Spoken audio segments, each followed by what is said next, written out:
Hey guys, Spartan from SpartanTrading.com. I want to hit you guys with a new video series. In this video series, I'm going to be uncovering names that I think have potential large amounts of upside, names that I'm doing due diligence on, names that I think are exciting and have great management teams as well as a great run rate. A lot of them are going to be brand new industries, going to be pure plays, and that leads me to the video today, which is going to be on this stock called Cult Food Science. Now, Cult Food Science is a lab-grown meat company, and yes, there has been a few in the past, but those ones did not do quite as well as this one's pushing to the upside right now. And the reason for that, I think, is just timing. Now, you can be right on an industry, but if you're too early, you're still wrong. These guys are coming in at the exact right time. We have a lot of different catalysts for this industry, and I think if you're looking for a pure play within the lab-grown meat sector, this is the play for you. They're taking a very interesting spin on it. I love the management team behind it. The technicals look fantastic, and let's dive in and do a little bit of a look at this company.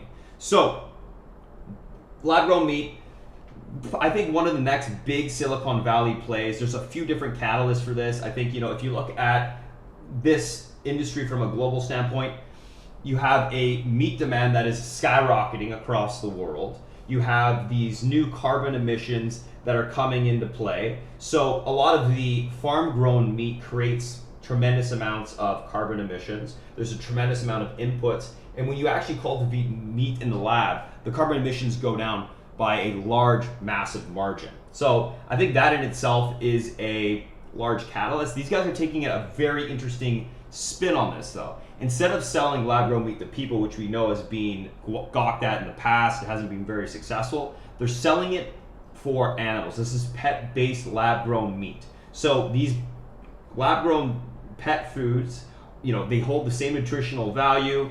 Obviously, it's going to be for dogs and cats and whatever have you going forward, which I think is extremely smart, because when you do get a dog or a cat basically on a food, you're basically buying the same food for them consistently over and over and over again. They're eating the same thing pretty much every single day. So that creates a very streamlined, consistent level of income that could be potentially created from this company. And as well, you don't have that stigma that's associated with lab-grown meat for people to consume it, which I think is extremely important. Now, there's two tickers here that I want you to take a look at. One is CULTCN, which is the Canadian market. One is the US market, CULTF on the pink sheets.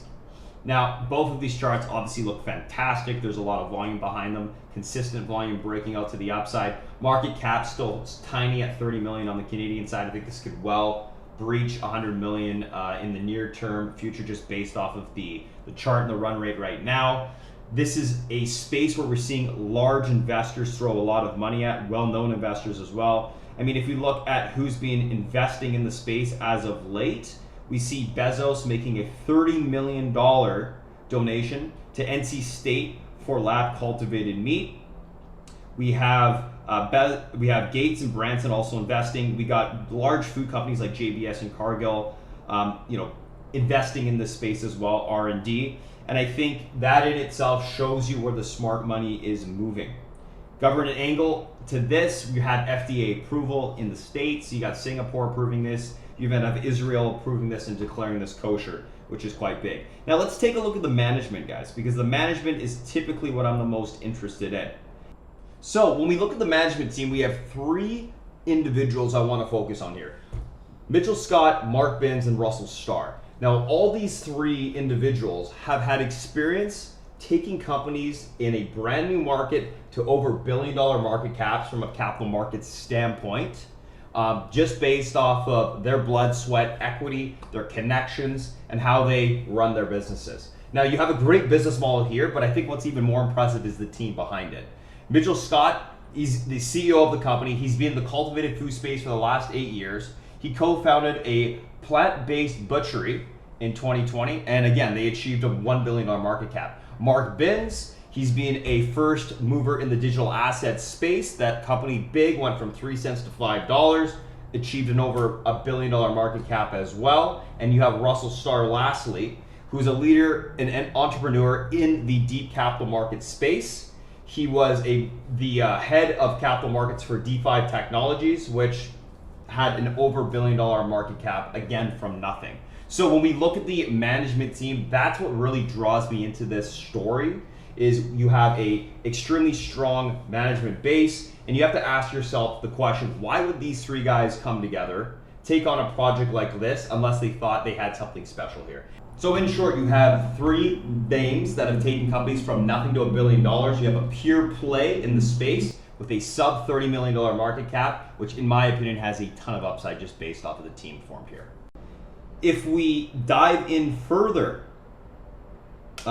we have, huge trends that are starting to occur. These guys have been able to captivate and capitalize on these trends, and you have that first mover advantage. And that's important because the first company in a space typically gets a stupid valuation, and I see that being the case with this company.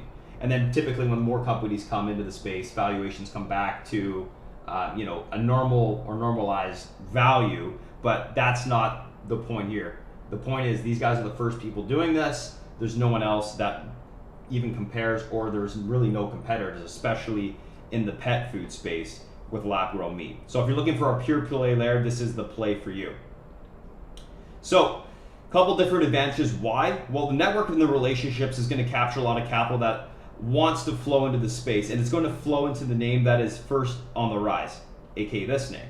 Right now, if you're looking for a pure play of exposure, I think this is the right place to be for lab-grown meats in the publicly sector. Most have failed. These guys look fantastic. Their chart looks good. The technicals are lined up. There's a lot of opportunity going forward. I think you can see 2-3 times multiples from here quite easily, just based off of the volume, based off of the money flowing into the space.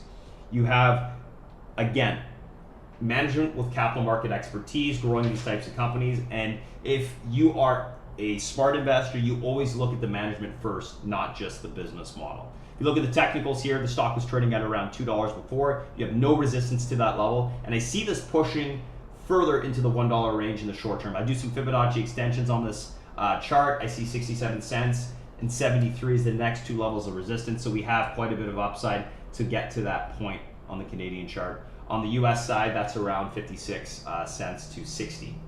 So if you guys have any questions, feel free to reach out to SpartanTrading.com. Take a look at this name. I think it's extremely interesting. Full disclosure, I do have an investment in it. Why? Because I love the chart. I love the business model as well as the management. Management for me was huge. Once you get three huge guys behind something like this, you tend to make some money. Go after and always invest in the guys who are money makers because they don't typically like to lose. Anyways, that's it for now, my friends. If you have any questions, feel free to reach out to SpartanTrading.com, and we'll talk shortly.